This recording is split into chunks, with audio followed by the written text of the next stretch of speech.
Hey, everybody, this is Eric Mueller, host of The Eric Mueller Show. You're tuned into the podcast that explores what makes any successful person's inner clock tick by unlocking the most impactful tools within their success portfolio. I'm joined today by Curtis May, the creator of Practical Wealth Advisors. Curtis is here to teach us that our number one financial asset is our knowledge. The more we know, the lower our risk and the greater our chance of success over time. Let's head on over to the interview.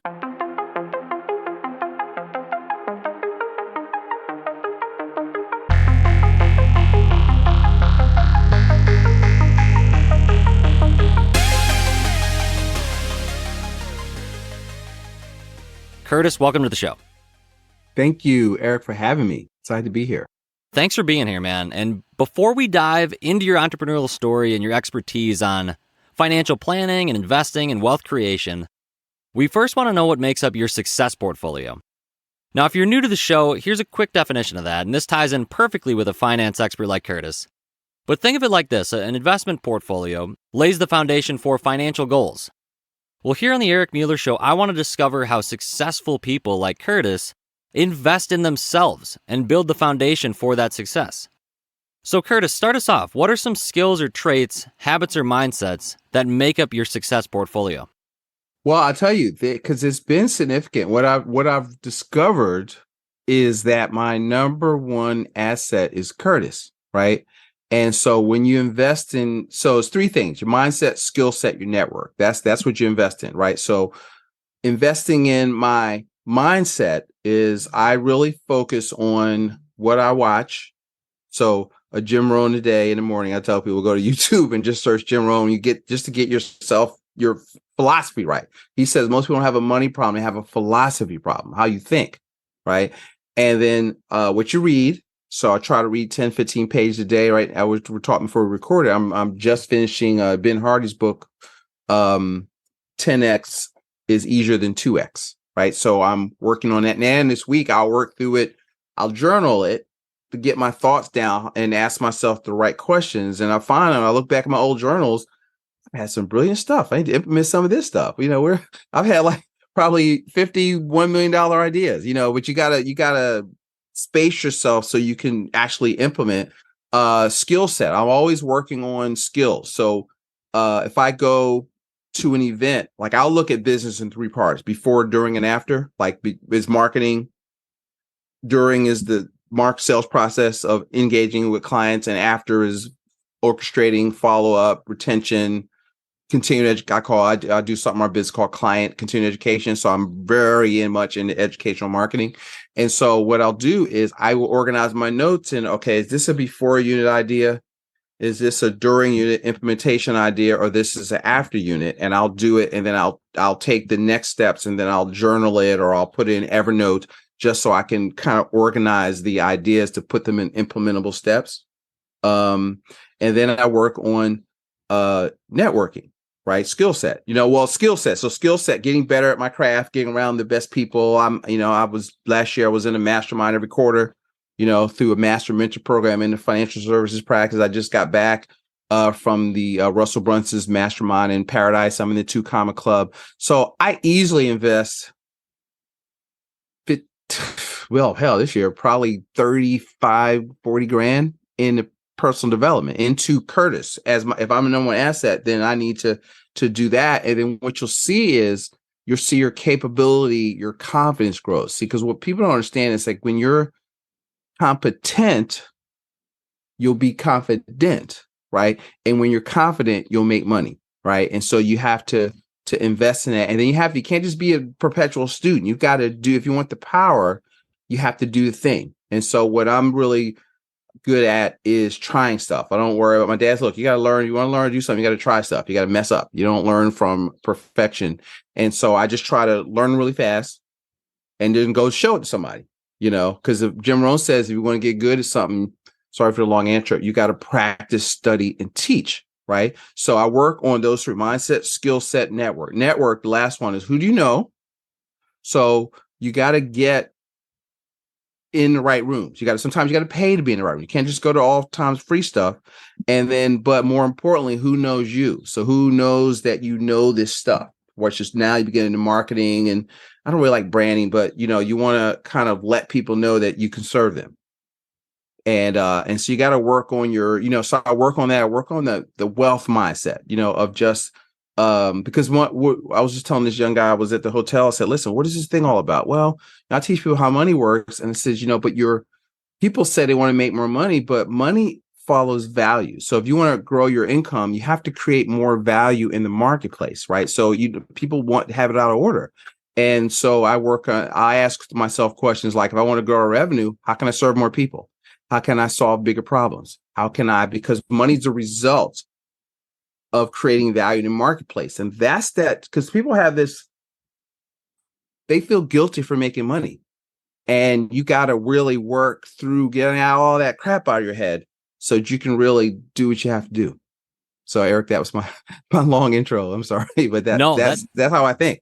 That's perfect. I love that because, you break it down with, you have the mindset, the skill set, and the network. I think it's perfectly great to have a clear cut 3 core elements. I think that's kind of the sweet spot for people when I ask this question is it's typically 3 things, and it really makes it so that it can resonate with those of you listening out there. And I also loved, Curtis, how you mentioned that monetary piece to what you invest in yourself. Because I don't know how that number hits with you guys out there listening, but to me, I mean, obviously it's a substantial amount of money, but I do see the value in that. I haven't invested that much personally yet, right? But I think that it makes sense that if you want to grow yourself, just like you'd want to grow, a portfolio of traditional stocks or different funds, different bonds, you need to put in a lot of money. And you do it as it could be like 5%, 10% of your revenue. I mean, you don't go there. I mean, I didn't. So I kind of got caught up if I don't hack it live on this. Oh, let me join this 2 Comma Club thing. And I was like, all right, my cash flow is there. I guess I was scared to death, to make those big commitments. But what I realized is that every time I've done that, I've grown my revenue because I've invested in myself, my confidence, my skill set, and I've gotten around people where I've got different, I was in a mastermind event for the financial services thing. And I realized nobody took their own insurance applications. All of them had assistants. All of them had, so I was like, okay, I need an assistant. I got to get out of all this minutia I'm doing so that I could free myself up to focus on more important things. So that's why you got to get around people to, how do they run their business, that are better off you. They do something different than you are, and you can't expand your own vision. Yeah. Another piece that you made, Curtis, that I thought was really impactful was the value that you bring tied to the money that you'll make. And I think that's something a lot of people, including myself early on, you kind of get that switch to, you're like, well, hey, I'm working really hard. Like, I deserve to get paid for this. But it's like, well, is this a passion project? Is this actually something people want? Is there a market fit for it? So I think when you start to think the way to get more money is to provide more value, or if you have a product, make it more robust, make it better, make it so that people need it and want it, and it's going to help them. So I really loved that piece. So that's the only thing they buy is that they're buying a business is 3 things: a customer, a mechanism, and a result, right? So people buy results, right? You need to learn how to package as an offer. That's getting more into the marketing, which is the number 1 skill set. Okay, is understand how to market your thing. But it's like that's the little stuff that you got to know, because people say, well, I'm passionate about such and such, and follow your passion and the money will follow. That's complete BS. Okay. The market, what does the market want? Because that's the only thing they're going to pay you for right now. If you're passionate about it, great, but you need to get passionate about something that somebody will write you a check for. Right. And, I mean, I'm a capitalist, just so we're clear. Right. Well, so I mean, solve at the end problems of the day, for a profit. Yeah. And at the end of the day, people need to pay their bills and support their families. So, I mean, you need to be invigorated about what you do so that you can pursue it and continue to grow. You can't do it. You'll starve to death, and you won't be. If you have this gift that you're trying to bring to the world, you have to make money so you continue to bring the gift, to out there to serve people, and because what you do, if you're in an entrepreneurial space, or even with your job, right, you're serving a purpose, and you have to work at what Dan Kennedy calls your unique abilities. You want to find your area of genius, and then you want to stop as fast as possible to transition to doing all the minutia stuff. Let somebody else, where, like, let's say it was administration, their unique ability may be administration. I had a client, she loves to clean, right? So she had a cleaning business on the side.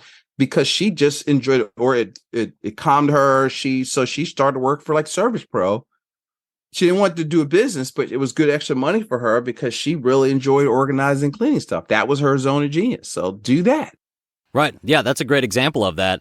And a thought I had on this, Curtis, is in regard to the definition of success. It's another question I always love asking people because it really, like, it makes me realize how it may have changed for them, or what are the factors that go into why they define it that way.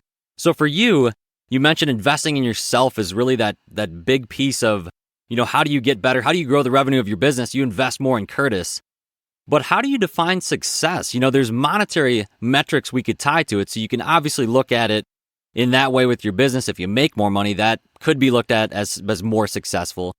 Coming from a traditional school background and having a lot of education in a formal sense, I've always been accustomed to, like, you get good grades, that's tied to success. So it's easy to measure in that way, or a little bit easier. But with just broadly in terms of being a successful person, what is that for you? What is the definition for what is Curtis' success definition? So I'm driven by freedom. Okay.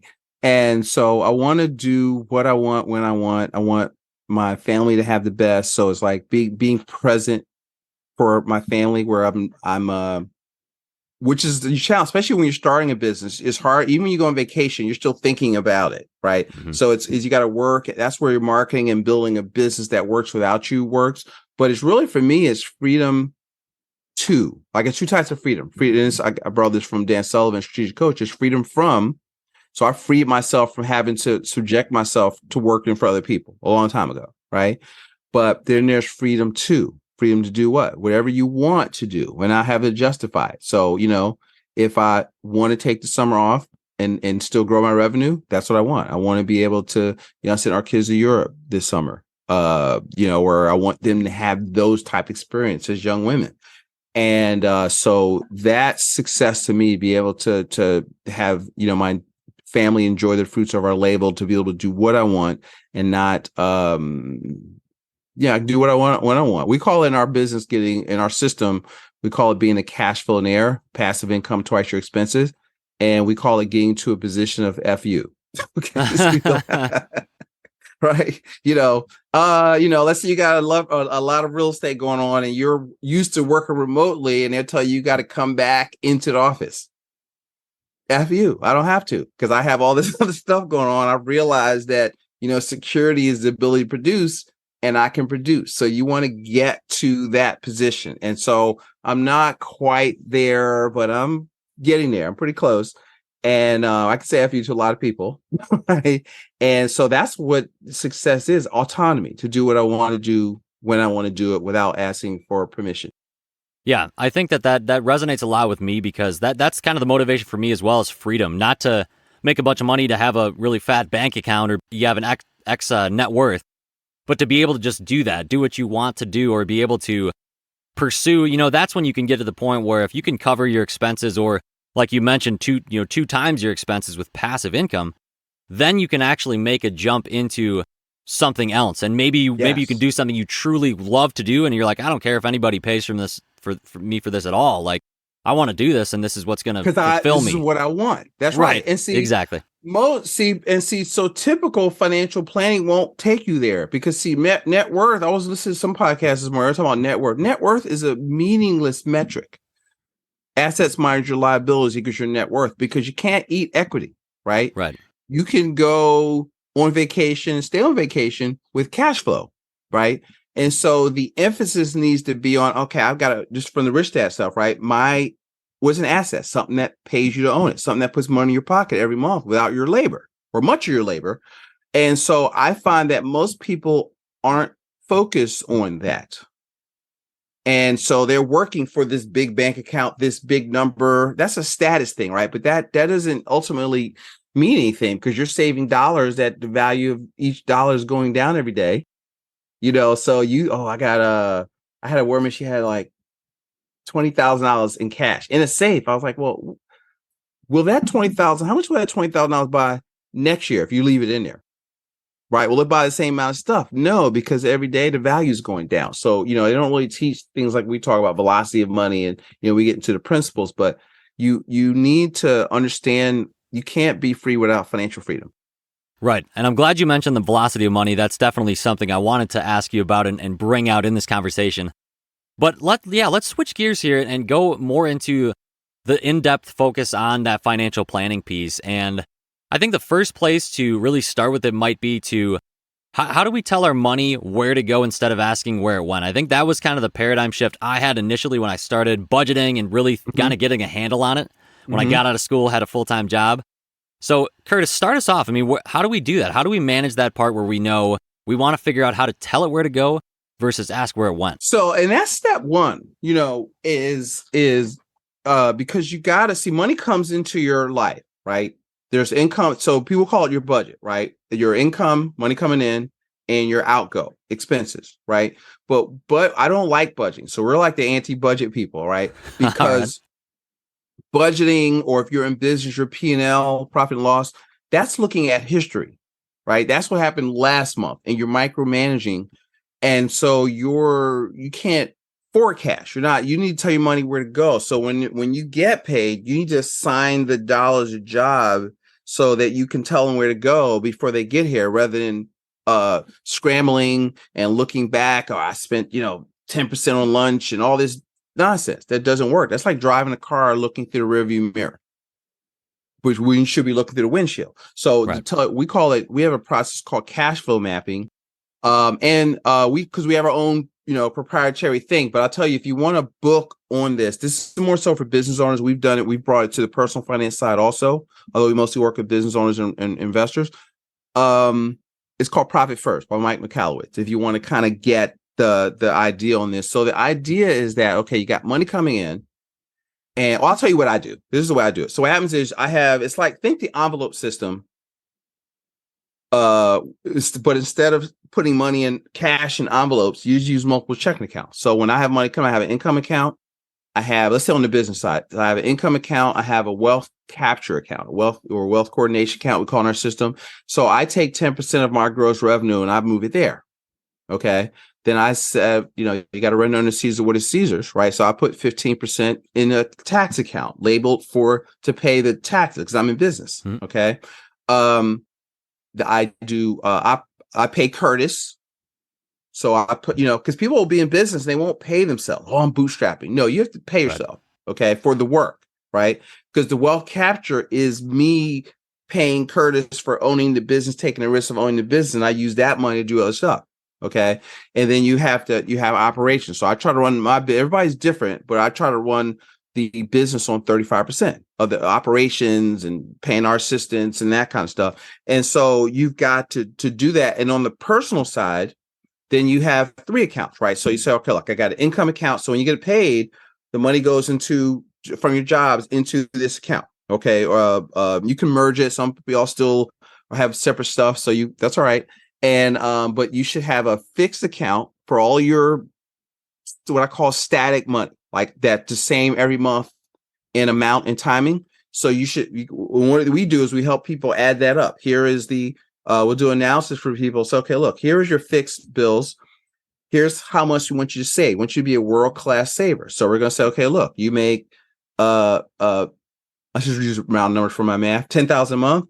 Then I want you to save 20%, 15 or 20%. So that's 88,000 left. Okay. Well, now your bills are $5,000 a month.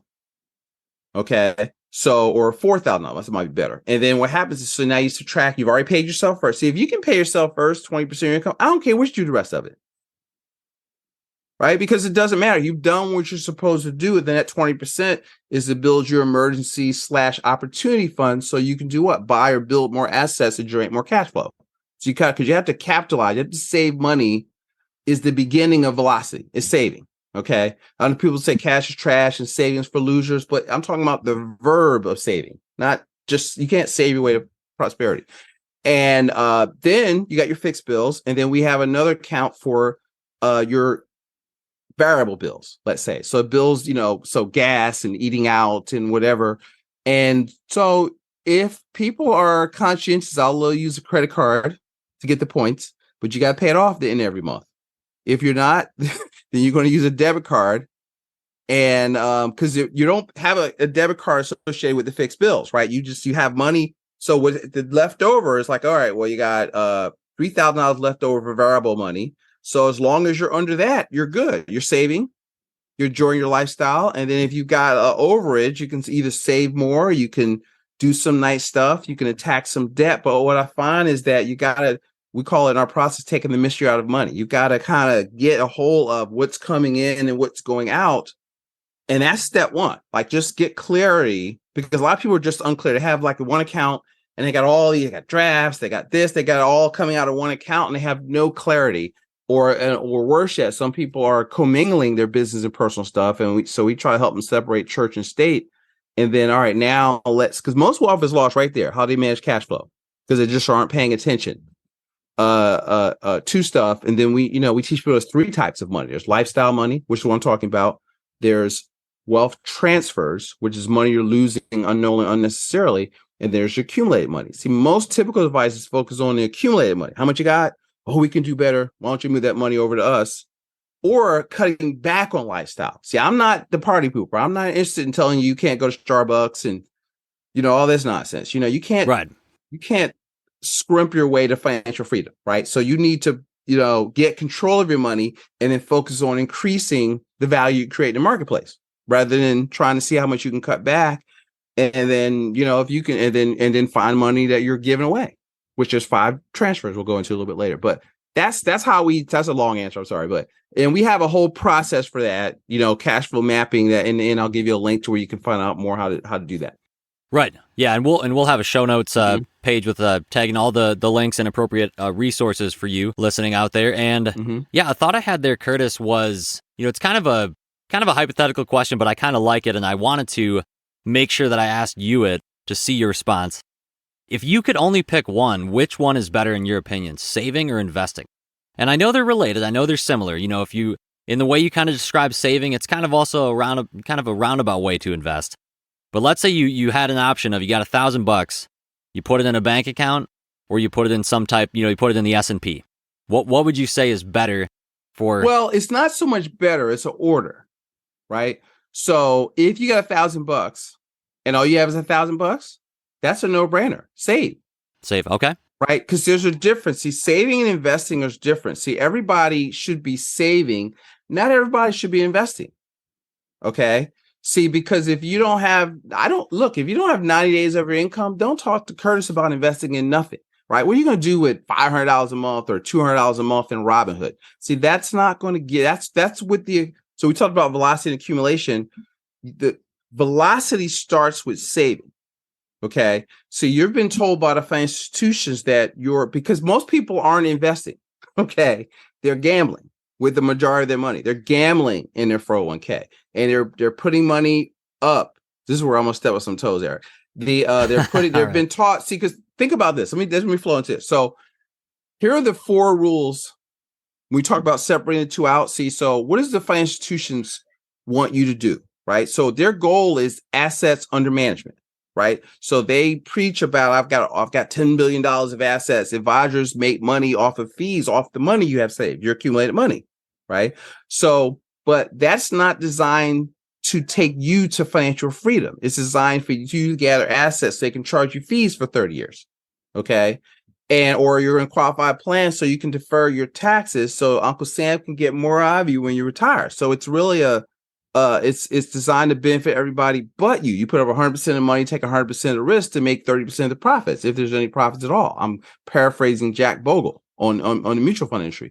So so here are the 4 things. Here are the 4. Every financial product is built with these 4 rules in mind. They want your money. How often? They want it on a regular basis, every time you get paid. Okay. They want how long they want to keep it? As long as possible. And when do they want to give it back? As slow as possible or never. I don't care if it's insurance, I don't care if it's mutual funds, whatever. Okay. That's their goal. All right. And so it's to get money coming to you. Now, where's your cash flow out of that? Because you're designed to get this big pool of money, and then you pull it out when you retire and hope you don't die for your round of money. But that's not even cash flow. That's liquidation of your assets. You're what I call draining the tank. and hopefully, and then what happens if you need the money and the market's down? Now you're, evading your principal faster. So that strategy is flawed from the getting. You're saving dollars, a monetary unit called a dollar, at the value of which goes down every day. You're in a fluctuating stock market where that you don't control. That is very manipulated. And people say, "Oh, I'm earning compound interest." Mutual funds don't earn compound interest. Mutual funds go up, they go down, they appreciate, they depreciate. So when you're seeing, "Oh, our fund did 11.5% is average," that's complete. That doesn't mean anything. Actually, you can average 20% and not make a dime. Somewhere in my YouTube channel, there's actual versus average. And so there's a lot of misinformation because people aren't financially literate as they need to be. So they're falling for sales pitches, right? And then here's the last definition of investment. Investing is not about buying something. It's about becoming something, right? So it's be, then do, then have. And so what we teach is, that's why I start with saving. This is a long answer to say that, because you got to save first. And what do you invest in? The three things, right? Mindset, skill set, network. That's your first investment, right? Because investing is about becoming something, right? You got to become a good business owner. You have to become a good investor.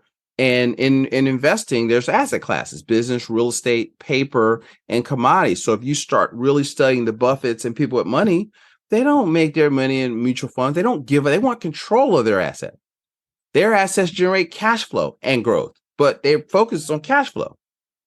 They focus on controlling the taxes, the timing, so you have to become. A really great book is the Rich Dad series, but Rich Dad's Guide to Investing really breaks it down.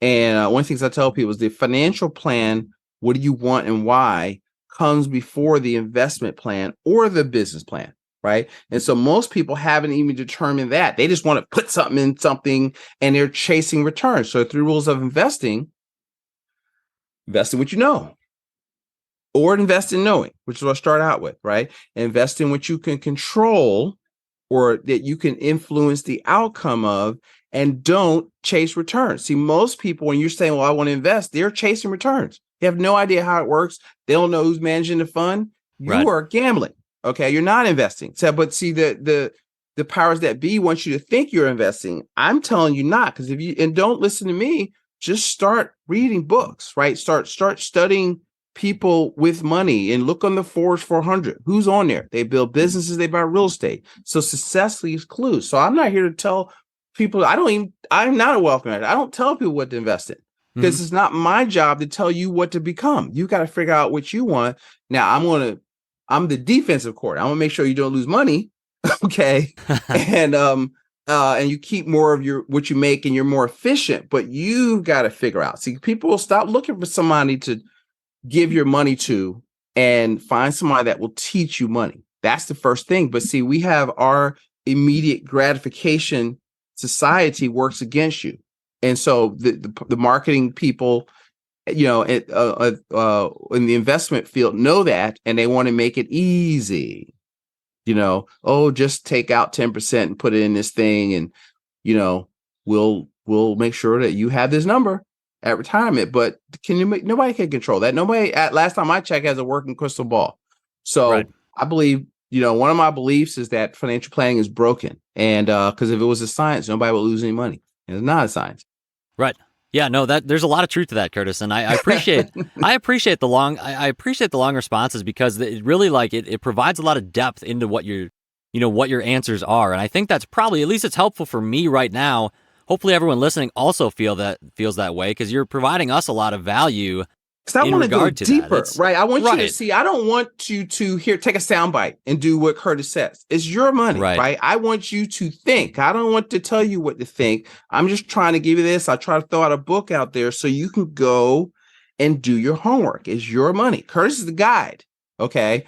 But I'm still going to, if you don't want to think, I tell people, and you just want to tell me what to do, Curtis, don't call me. I'm telling you, don't go to my link.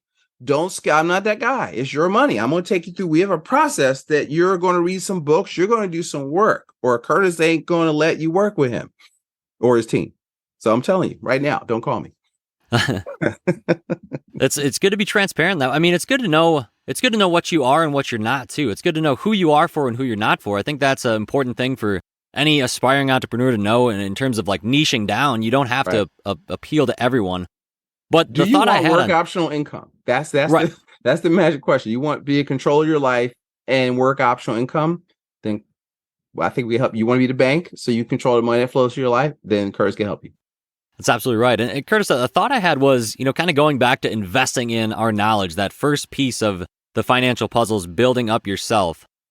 Do you think that people can kind of get caught up in feeling like, they're an expert prematurely, or, some examples like Robinhood right now, obviously has been a lot in the news and it's kind of gained popularity through COVID. Everyone is investing in crypto. You have it in your pocket, you sign up, 2 seconds later, you can call yourself an investor. Do you think that people get a false sense of security in that way? Are they thinking that they know more than they know too soon? Yes. Oh, 1000%. Right. Because so if you look at there's another book, right? So The Intelligent Investor. So a lot of people will say, Yeah. well, have you heard of Warren Buffett? And I go, yeah. I said, or Charlie Munger. Yes. Have you heard of Benjamin Graham? No. Right. Well, he's they're Graham value investor disciples, right? Right. And so Exactly. in his book, the first chapter of the book says, so when I talk about investing, this is what I mean. Okay. An investment, he says, Benjamin Graham, is something you put your money into where your principal is safe and you have a reasonable opportunity to make a profit. If it doesn't fit that definition, you are speculating. Right. So let's go to crypto for a second. I'm not saying not do crypto. What I'm saying is, because I got clients that make money with crypto, right? But they've invested in becoming. They go to Amsterdam for meetings, and they're really more so trading it like Forex, right? They're not just buying and holding it. Y'all are buying it and hoping it goes up, that you're gonna make this big hit, this home run. You are gambling. Okay. So because if I don't want to invest, if I don't know it and I'm not willing to invest in knowing how to do it, then Curtis doesn't do it. Because I have a business. I put $1 in my business and make $2. That's 100% return. What? Why am I sending money to other people? That doesn't even make any sense Yeah, and to me. it made me think too when you talked about investing obviously in yourself and your knowledge, but investing in like your business, putting money into something you can control. That really hit home with me because I'm feeling that now a little bit with being able to control some additional pieces of my financial puzzle that I hadn't been able to control in the past. And it's a good feeling to feel like you have some control over. You're not just investing in, X stock, insert Somebody ticker else's here, and business it's that you can't control any of right. it. Whereas if you can look at your business like a little, like a mutual fund, like a hedge fund, like you're all right, look, I'm going to invest in this section. I'm going to invest in, so let's take before, during, and after, right? So I'm going to invest in, like before unit, attract, capture, nurture. So here are 3 things. How can I nurture clients better, have better call to action, improve my newsletter? How can I, we have a membership program, and how can I grow our subscription base, right? The after unit, how can I orchestrate referrals? Who can I aim this at where I can solve bigger problems? See, I can control all of that where it doesn't really take a lot of money, but I can get 10x returns out of that. It's you can't do that anywhere else. And Jim Rohn says wages make you a living, profits from your business make you a fortune. And see, so I work on that premise. And then now we talk about, I'm going to do a podcast on it this week, the magic of compound assets, right? So now under Velocity, you have your main asset, and then you're using the business profits to do what? Buy real estate, buy apartment buildings, buy Turo, cars on Turo. So you have cash flow, buying more cash flow. So we call it cash asset cash. So we call it compounding. That's what Buffett does. They use Berkshire Hathaway to buy, which eventually became Geico, to buy all these companies, and all that cash flows up. Well, you can do that. So the question is, how can I do that at my level? Mm-hmm. Right. You got to ask the right question. But that's work. That's becoming. Yeah. So it kind of goes back to the very beginning of the conversation. Putting in. That's why I like that answer of saving prior to investing, because it really did relate to saving because you're like in a roundabout way investing in yourself before you're ready to invest. Yeah. So it's like it gets kind of meta a little bit even. And you're capitalizing, right? Because see, I have a mentor, he passed away, but who wrote the book Becoming Your Own Banker. He says, listen, if you have capital, opportunities will find you. You don't even have to go looking. You have to capitalize. See, because you're looking for $500 here or $1,000 here trying to hit a home run. But if you've got 100,000, you just syndication deals. There's stuff that you can put your capital to work, private lending, but you have to capitalize first so that you can really get into, you make money, grow your business. Why are you growing your business? So you become a credit investor.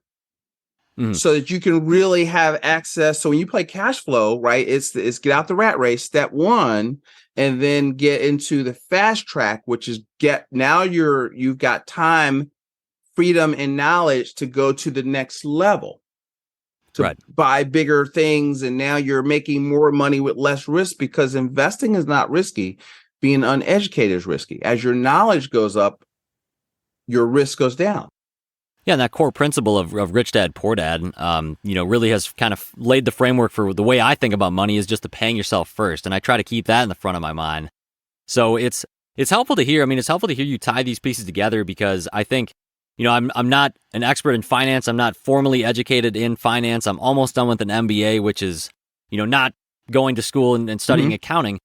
But I'm wondering, in your experience with your clients, are you finding that there is a baseline plan that works for most people, or are you thinking that is there some type of stratification where you look at, if you have a person that's 30, 40, 50 years old, let's take the example of they make $10,000 a month. You mentioned 90 days of your income, needing to have that before you recommend investing. Do you have that as a straight cutoff? I mean, if they come to you and say they don't have, it's just not, it's not an option. Well, I mean, so if you don't have, I just got off a call with a person. I was like, all right, this guy makes $300,000 a year. They have like 20,000 saved. I was like, okay. And he's got some properties. I was like, so what's the first thing you think we need to do here? What's missing here? And I have a visual. I'll show him a picture of their situation, and you're uninsured. So if something were to happen, you don't have umbrella coverages. So we're going through making sure he's got the foundation. So I take everybody through the principles, right? Principles drive strategy. So what happens is, most people don't have any financial principles that they organize. So for example, if you all ever read The Richest Man in Babylon, right? The 7 cures for a lean purse, right? The 5 laws of gold. Those are principles. If you're biblical, the 10 commandments, those are principles. They're not suggestions. This is how you live a good life. Okay. And so we teach financial principles. Okay. That Ray Dalio says all successful people operate by principles, because if you didn't, you'd come into every situation like you've never seen it before. You got to think about how to do it all over again. Now, if you learn principles, okay, I've seen this play. And so the principles don't change, because that's the only thing that is certain that is going to be changed. So you've got to operate with rules that protect you and give you the opportunity to take, ground from people if you operate by principles. So I'll give you the 5 real fast. And they're on our website, right? So principle 1 is save 15% or more of your gross income or more, right? That's a minimum. And now, if you can't do that, that goes back to the cash flow management piece, to take the mystery out, to take the mystery out of money or cash flow management. We got to find the money. Why can't you save money? Okay. And then, so now that starts it right now. And that's just a principle. So all it is, open up a checking account, driving 15% of your money there. I don't care about what the rate of return on the money is, because saving is supposed to be liquid. You want liquidity, use, and control of money, guarantees, right? The second principle is you have to play defense. See, I'm an old basketball player, right? So defense wins championships, okay?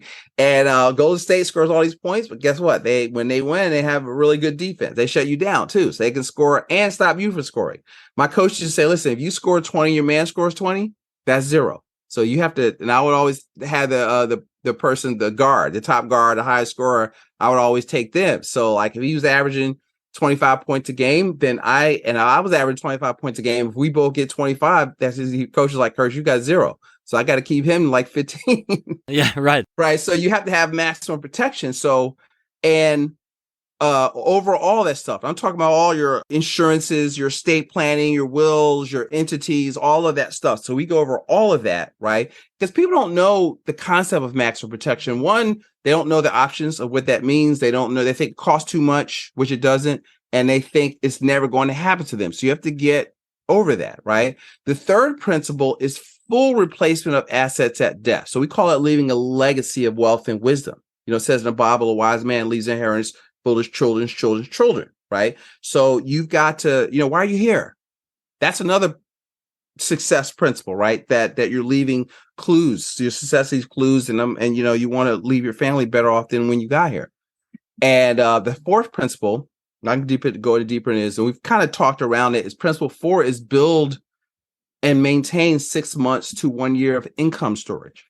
Right. So think about COVID, right? And the government make it legal for your people not to pay you, or they can shut your business down. And if you were illiquid, by the time the PPP money came or all this, you were out of business. You're still crippled, right? So that's what I mean by getting to FU. You need to be autonomous so you can do what you want, right? Because if you don't have this and the markets go down, what do you have to do? You got to sell your shares to get the capital. So now you're going backwards anyway because you didn't build the liquidity. These are in order for a reason, right? Right. And the fifth principle is velocity of money, where velocity is just an economic principle of how like if you ever watch Shark Tank, Mr. Wonderful goes, listen, if I give you I like it, I'm gonna put $500,000 in your deal or $1 million in your deal. What's the first question he wants to know? How soon am I getting my money back? When does he get his money? Exactly. When does I get my money? We're friends, right? But I want my money, because if you get your money back out, then what's your risk? Zero, because you've gotten all your capital back out. That's why you want to buy assets to generate cash flow, right? And then what's the second thing is focus? The cash flow. Is that asset still throwing off money, right? Are you leveraged? Can you get more of it with less of your money? Leverage, and so all that's velocity. And so that's the principle. Utilization is velocity. So what happens is we teach, those are the principles. So I don't care where you are. I don't care if you make 30 grand a year. I don't care if you make 3 million. Those are the principles. And they're not my principle. We've kind of codified them. And it was funny because my epiphany came. I was like Dave on steroids 25 years ago, right? Buy term investor difference, permanent insurance is evil. Max out your 401k. And then I read Rich Dad Poor Dad. And I was like, what he's talking about and what I'm doing is different. And that's what started to, wasn't just that book, but it kind of like Morpheus gave me the red pill. And then I started studying books on economics in one lesson. I wanted to understand business cycle and why there's boom and bust in the market. I mean, a good book for you is A students work for C students and B students work for the government, right? And he talks about where the MBA is the A student, but you work for the C student, which is the capitalist who hires you to run his deal. And so but now you got to mix that stuff up, this MBA with the entrepreneurial stuff, which I don't know that they teach that, Right. I don't know that you can teach that if you ain't never had a business. Like there's nothing I use in business today that I learned at school as a business major. Not a damn thing. I learned more from my dad. We were third generation business owner. My family was a supermarket growing up. And my kids were like, oh, I gotta get this job, such and such. I said, look, do you see anybody in his house with a job? Their mother's self-employed, I'm self-employed. So I don't know where all this is. The school pouring all this stuff into him. I was like, listen, I made money in all your professors. You need to listen to dad. Okay. I will show you how to make 100 grand plus. And but that's I keep fighting me. A hard head makes a soft behind, I say. But that's the that's the thing. It's walking people. So that's what it doesn't matter what you make. The principles are the principles, right? So if you work at McDonald's, I still want you to save 15% of your income. And that's 15% gross. That's 15% gross, right? So, gross before tax. Right. I mean, gross net, I don't care. At a point, as long as you're doing something, I don't care. But gross is better. We live in a net world, but I want you to save off your gross. And because what you've got to do is you've got to organize yourself so that you can do that. Of course, I got to tithe. Tithing comes out of your fixed bucket, the way we teach it, right? So if it's 15%, then out of the, let's say your lifestyle is 60 or 70%, then your giving is out of that bucket. Like you can organize it. You should make it standardized.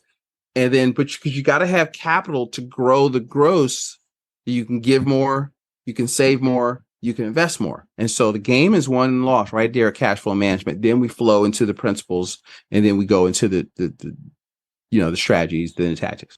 Yeah, and those are the five principles of personal finance. Yeah. So we'll be able to tag these in the show notes so people can access that, and appreciate you going through those, Curtis, and sharing it. They're all on our website, so you can see them and right. broke it down. Yeah. Right. And what's the best URL for that website?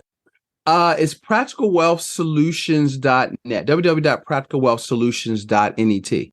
Okay, perfect. Yeah, we'll have that one tagged. And kind of piggybacking off of the principles, and as we close down the interview, what is a common myth about either personal finance or investing, wealth accumulation, kind of the overarching theme that we've been talking about? What's a myth about that industry that you want to debunk on the show as someone that has had experience helping clients with it?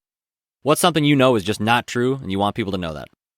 There's so many. All right. So the one is that you're not smart enough or you don't have time, right? Because the basic marketing of the financial industry is, I used to have a presentation that said that you don't have the time, the temperament, or the training to personally manage your own investments. So basically, in so many words, all their messaging says, give your money to us, because this is what we do. And they make it seem complicated so that I want to be a doctor. I want to do whatever. And I just want to and they want you to give up control of your capital. What I'm Curtis trying to tell you, 2 + 2 is 4. And with the principles I showed you, you can learn those, and you can work on your number one asset, your mindset, skill set, your network. And Rome wasn't built in a day. But that's what I would tell you is it's a myth that you can't understand it. The myth that you have to let somebody else control your money, and for the right people, if you're willing to take control, you can change your life and your family's life. That's empowering. I mean, that should leave everyone feeling uplifted after this interview to know that you can do it. It's obviously not going to happen overnight, like Curtis just mentioned, but by investing in yourself and your most powerful asset being your knowledge and the way you think and the way you create those strategies and habits. Going back to the success portfolio, like what makes up your portfolio and what makes it unique to you so that you can succeed. And Curtis May, creator of Practical Wealth Advisors, cannot thank you enough for being on the show today, sharing all these tidbits of knowledge, and really, I think demystifying money, I think, is really what happened today. So I think that's helpful. We feel good going forward. We're going to be able to access all the knowledge and the resources on the show notes here. If someone wants to reach out and connect with you further, Curtis, what's the best way for them to do that? Well, go to practicalwealthsolutions.net and click apply to work with Curtis, or click here to, meet with us. If you want to hear, like you're right now, like, let's find out a little bit more about this crazy guy. I've never heard this stuff before. I would go to the Practical Wealth Show on iTunes or Spotify, wherever you listen. Just search the Practical Wealth Show, will come up, or our YouTube channel, or on IG, and just, if you can go to our link tree and just click work, schedule time to talk to us. And I'll give you a gift. I have a report called, it's called Creating Wealth Through the Velocity of Money. And so if your listeners will text Be the Bank, all one word, all together, all caps, Be the Bank, to 55444. And then we'll send you that report. It'll put you on our email list, and you can just keep listening and learning from us. And then one of my sisters may call you to ask you if you want a complimentary consultation. I'm just saying, so don't be shy. Full disclosure, right? Yeah, full disclosure. And that's it. And follow what we're doing. I'm a financial educator, so it's like, learn, and then I always tell people, when the student is ready, the teacher will appear. That's great. That's a perfect way to end it. Well, Curtis, thank you so much, sir. Can't thank you enough for being on the show, and we'll look forward to keeping in touch with you and following your journey. Eric, thank you so much for having me. This is fun, and let me kind of get the whole message out there. So I like doing podcasts, because I was like, it's a lot. You can't do it in 5 minutes. No, yeah, exactly. I appreciate you.